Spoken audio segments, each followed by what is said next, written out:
नमस्कार दोस्तों। तो साथियों, आज की वीडियो में हम हरियाणा की राजनीति से जुड़ी हुई विषय के ऊपर चर्चा करने जा रहे हैं, क्योंकि अब हरियाणा का विधानसभा का चुनाव पूरा सिर के ऊपर आ चुका है और सभी राजनीतिक पार्टियां इस मंथन में लगी हुई हैं कि कौन सी विधानसभा से किस उम्मीदवार को मैदान में उतारा जाए। और हर राजनीतिक पार्टी ये चाहती है कि एक मजबूत कैंडिडेट विधानसभा में उतारा जाए। तो साथियों, आज की वीडियो में हम गुलाचिका विधानसभा के ऊपर चर्चा करने जा रहे हैं। और गुलाचिका विधानसभा में कांग्रेस के अंदर 40 उम्मीदवारों ने आवेदन किया हुआ है और 40 उम्मीदवारों में से एक उम्मीदवार को छांटना अब कांग्रेस के लिए बड़ा मुसीबत का कारण बन चुका है, क्योंकि साथियों यहाँ से बड़े गद्दावर और बहुत ही मजबूत नेता कांग्रेस से टिकट मांग रहे हैं। और अब किसको टिकट दे किसको न दे, ये कांग्रेस के लिए एक बड़ा चिंता का विषय बना हुआ है। तो दोस्तों, तो कांग्रेस के अंदर जो संभावित उम्मीदवार हैं गुलाचिका हल्का से, वो संभावित उम्मीदवार कौन कौन से हैं, इसके ऊपर हम चर्चा कर लेते हैं। तो सबसे पहले जो संभावित उम्मीदवार हैं, मौजूदा विधायक है चौधरी ईश्वर सिंह। इन्होंने जेजेपी को छोड़ करके अब कांग्रेस ज्वाइन कर लिया है। चौधरी ईश्वर सिंह 1977 में पहली बार गुलाचिका हल्का के पहले विधायक के रूप में जाने जाते हैं। और फिर उसके बाद 42 वर्ष के इंतजार के बाद 2019 में जेजेपी की टिकट के ऊपर चुनाव लड़ते हैं और 2019 में दूसरी बार विधायक बनते हैं 42 वर्ष के बाद। तो अब इन्होंने कांग्रेस ज्वाइन कर लिया है। लेकिन साथियों, यदि हम ईश्वर सिंह की यदि बात करें तो गुलाचिका हल्का के अंदर, क्योंकि ये 5 साल विधायक रहे, सरकार के साथ रहे, तो 5 साल सरकार के साथ रहने के साथ गुलाचिका हल्का में ईश्वर सिंह की एंटी कम्बेंसी है। तो अब जो अगले उम्मीदवार हैं वो हैं चौधरी दिल्लू राम। चौधरी दिल्लू राम एक गद्दावर नेता हैं गुलाचिका हल्का के, और ये 3 बार विधायक बन चुके हैं गुलाचिका हल्का से।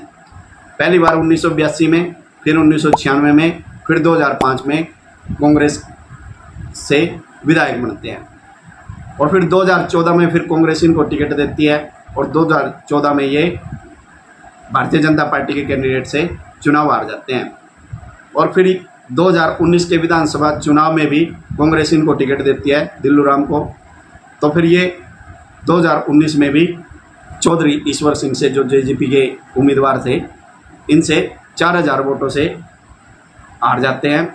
और 2019 के अंदर इनको ये दूसरे नंबर पर रहते हैं 31,500 वोटों के साथ। और साथियों, यदि हम बात करें कांग्रेस की हाईकमान की, कांग्रेस की हाईकमान का ये कहना है कि कांग्रेस का जो नेता लगातार 2 बार विधानसभा चुनाव हार चुका है, तो उसके ऊपर विचार नहीं किया जाएगा। तो अब ये दिल्लू राम 2 बार, क्योंकि 2014 का चुनाव हारे, 2019 का चुनाव हारे, 2 चुनाव हार चुके हैं, तो अब इसके ऊपर अब कांग्रेस विचार नहीं करेगी। तो ये इनके लिए सबसे बड़ा लूज पॉइंट है।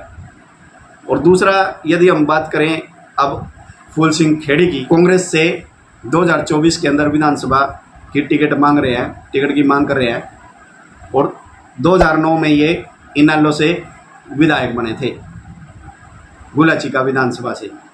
अब ये कांग्रेस के अंदर है और कांग्रेस से गुलाचिका विधानसभा से टिकट की मांग कर रहे हैं। तो साथियों, यदि हम फूल सिंह की यदि बात करें तो चर्चा है, इनके लिए चर्चा का विषय बना हुआ है गुलाचिका हल्का के अंदर, कि यहाँ पर जनता का ये कहना है कि एक दल बदलू नेता है। ये कभी भी किसी भी पार्टी के अंदर टिक करके नहीं रहता। ये कभी, क्योंकि 2009 में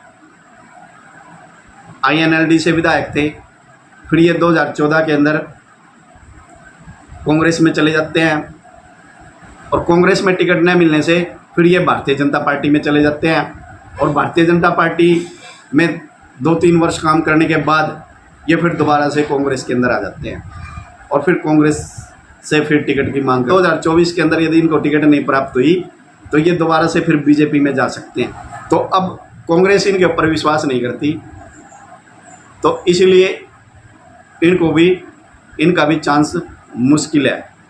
तो अब बात करते हैं हम देवेंद्र हंस की।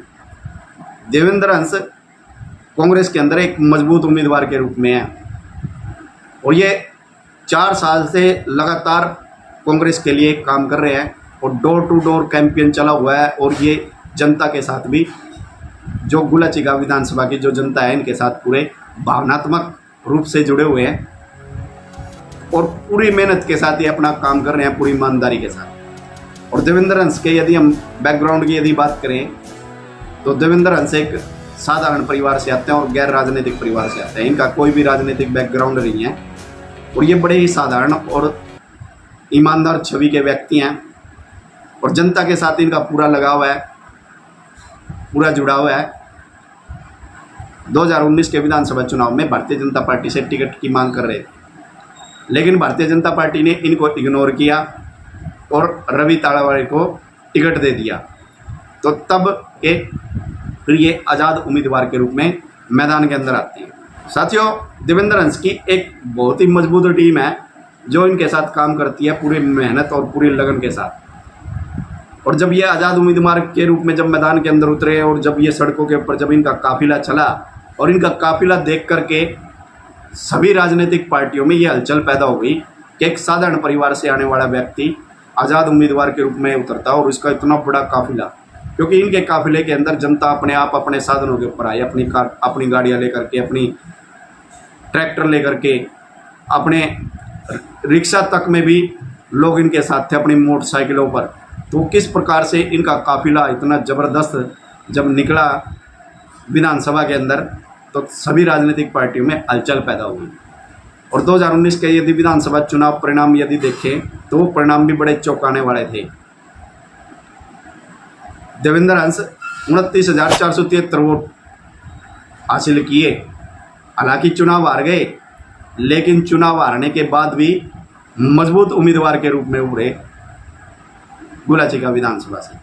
और फिर इन्होंने 2019 के विधानसभा चुनाव के बाद ही कांग्रेस ज्वाइन कर ली अपने साथियों के साथ। और तब से ये कांग्रेस के लिए बड़ी मेहनत से, बड़ी लगन से काम कर रहे हैं। और यदि कांग्रेस देवेंद्र हंस को यदि इग्नोर करती है, इनकी टिकट काटती है, तो ये कांग्रेस के लिए भी बड़ा घातक होगा। और फिर ये दोबारा से फिर आज़ाद कैंडिडेट के, आज़ाद उम्मीदवार के रूप में मैदान में आएंगे और इसका खामियाजा कांग्रेस को भुगतना पड़ेगा 2024 के विधानसभा चुनाव में। तो साथियों, क्या आप ईश्वर सिंह को कांग्रेस के प्रत्याशी के रूप में देखना चाहते हैं, या फिर आप चौधरी दिल्लूराम बाजीगर को प्रत्याशी के रूप में देखना चाहते हैं, या फिर आप फूल सिंह खेड़ी को कांग्रेस के प्रत्याशी के रूप में देखना चाहते हैं, या फिर आप भाई देवेंद्र हंस को कांग्रेस के प्रत्याशी के रूप में देखना चाहते हैं? आपकी पसंद क्या है? तो आप कमेंट बॉक्स के अंदर अपने कमेंट जरूर कीजिएगा।